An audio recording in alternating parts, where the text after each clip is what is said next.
Hello, we've got a new set out. It is called Midnight Hunt. We have returned back to Innistrad, and today we're just going to kind of take a look at this week one metagame. We've got a whole bunch of new decks, a whole lot of really important cards have rotated out, and so the meta is really due for a shakeup. We finally don't have any rogues on the entire standard metagame here on MTG Goldfish. I'm super excited. We're still seeing some familiar things. We're still seeing, mono white.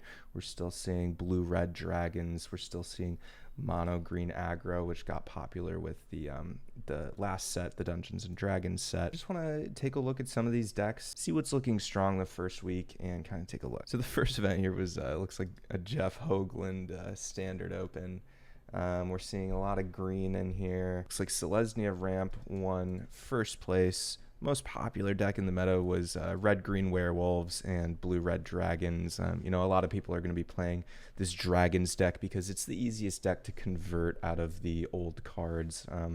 A lot less wild cards or new cards that you need to buy. Let's take a look at this winning deck. Marasa Root Grazer, Innkeeper, Ramp, basically a land stack that's centered around this new card, Ren and Sven. Basically put lands in your hand and then put them onto the battlefield super fast. So you can get a lot of these Scoot Swarms out, which is sort of a recursion engine with all these lands. Eska's Chariot is just a great card in green. At its core, it's a token deck. I think that's really interesting that this deck performed well. Definitely a deck to keep an eye on. You can see it's also getting some 5-0s in these standard leagues. We've also got black-white coming in second. We've got a lot of these just good white cards, Spellbinder, Redain, but then also some new stuff like Lisa, which lets you recur cards. We've got Lolth, the Spider Queen, one of the new planeswalkers from the last set, the Dungeons and Dragons. Overall, it's just a solid deck. Kill your opponent's stuff, play out your own threats, win the game. I think that Paladin class was one of the stronger cards that was a little bit underplayed from the last set. That first ability to kind of slow down a lot of these tempo decks and a lot of these control decks is very underrated and very strong in this format, especially when things like these Izzet decks are getting more popular. The rest of the top 8 here looks like a mix of the new Gruul decks with the werewolves,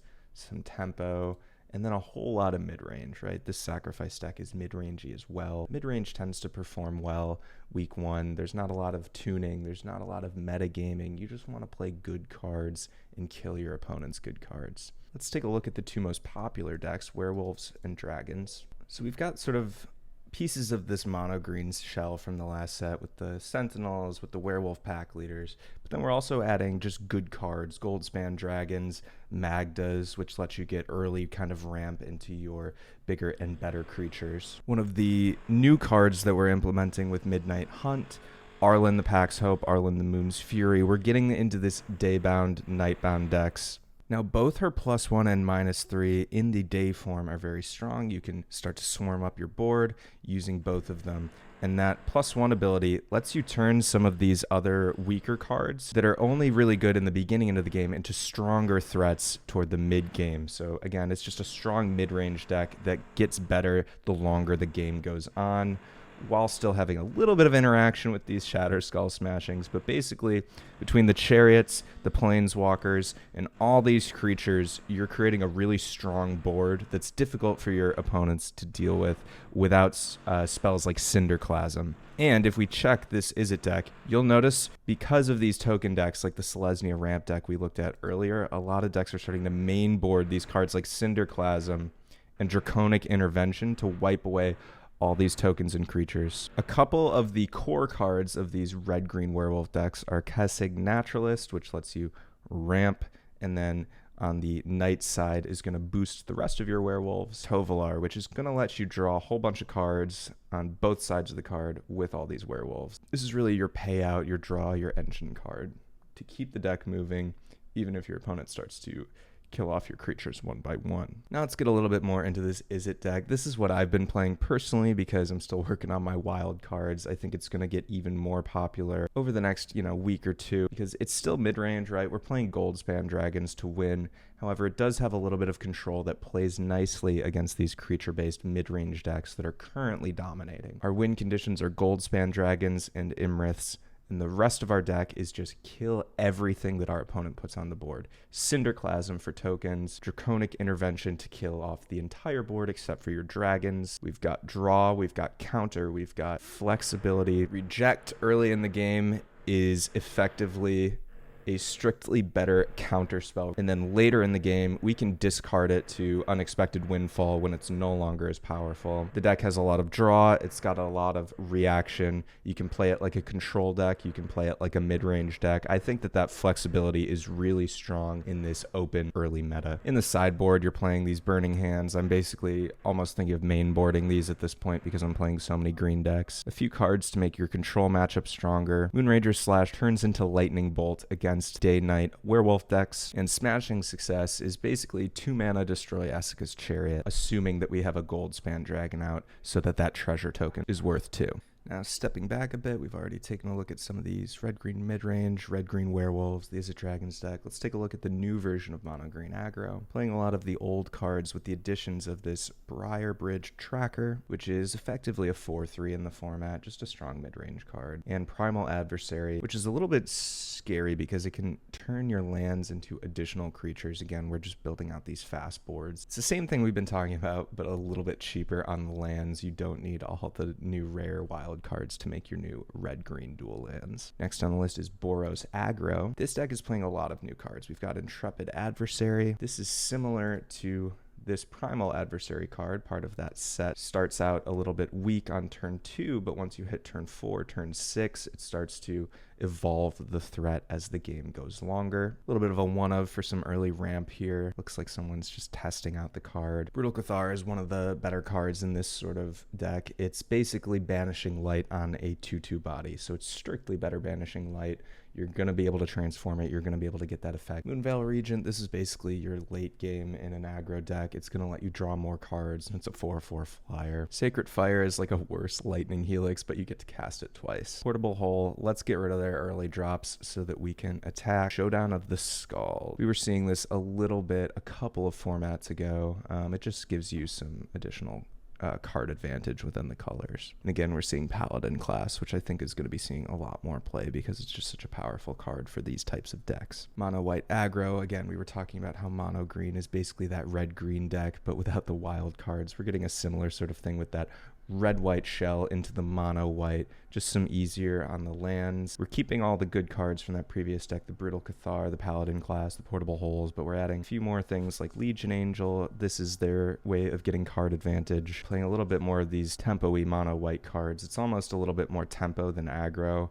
We're just playing creatures, getting one of yours off the board, play a creature, get yours off the board, and attack for lethal. Next up, just like the last 4 formats, we're still seeing blue-black control. Delver of Secrets is one of the most interesting cards in this set. Now, this has been around for many, many years since the original Innistrad. Always have to be very careful when you see Delver of Secrets in Standard. It's a very powerful card, a 3/2 flying for 1 if you can reliably transform it by turn 2 is incredibly powerful. We're pairing this with the Poppet Stitcher, which lets you basically make a huge army, turn all those crappy decay creature tokens into real 3/3s. It's sort of like all these green decks are trying to make the 3/3s with the Primal Adversary. Blue-black can also do it with this Poppet Stitcher card. Sedgemoor Witch, giving you additional tokens to make those 3/3s out of. And then we're playing a whole bunch of spells that create these 2/2 black zombie creature tokens with Decayed. Basically, we are making an army of zombies. We've got a bunch of cards like Consider and Otherworldly Gaze to help flip our Delver of Secrets, and then kill spells make up the rest of the deck. We're playing a couple of the Dungeons & Dragons creature lands just for a little bit of harder to deal with threats. If the game goes long against control, you've still got some creatures hidden in your lands. Another deck we see here just ahead of Dimir control is blue-white. Okay, so this is one of those weird MTG goldfish bugs. It looks like it's just mono-white. I'm not sure why they're putting this deck into Azorius control. We're going to open up one of these. We're actually going to look at this deck because it's very interesting. The only creature it's playing is Wandering Archaic. This is going to be really strong against like Delver decks and the Is It Dragons decks. It doesn't do as much against some of those more aggressive decks that we were just looking at. It's basically playing a bunch of kill your creature, search for your Eye of Vecna and your Book of Exalted Deeds, which are your win conditions, kill everything on the board, kill something, draw a bunch of cards, gain life, draw cards, and then this is basically going to create a whole army of 3/3 angels. Now these 3/3s are better than the 3/3s in the blue-black and in the green decks because these ones have flying. You're also playing Sigarda's Splendor, which is going to continue to gain life, continue to draw cards. We're basically just drawing and gaining life until we have enough angels to fly over and kill our opponent. Really interesting sort of tempo-y mono-white deck. There are also these blue-white control decks, which are playing these tempo cards, Mordekainen to draw cards. Again, our win condition here is Book of Exalted Deeds, but we're playing a little bit of Splash of Blue to help us play against control decks. We're still killing everything. We're still killing everything. All these cards are, familiar in a blue-white control deck. You're just playing Wrath of God, make some angels, kill the opponent. And that's basically a summary. If I had to recap, I think these mid-range decks are going to be dominating for the first couple of weeks. These control decks are going to start tuning. You're going to see a lot more mainboard Cinderclasms to deal with these Selesnya tokens. So you're going to start to see a lot more Wraths, a lot more Draconic Interventions to deal with these just swarms of 3/3s that you can make in all these decks. I think it's going to be a fresh format. There's a lot of different viable decks here, and I'm super excited, and I hope you are too. Comment of the day, what is your thought on the meta? What decks are you most excited to play? What decks are going to be the first one that you build and spend those wild cards on? Be sure to like and subscribe down below for more MTG Arena videos. I hope you have a wonderful morning, evening, day, night, whenever you may be watching this, and I'll see you next time.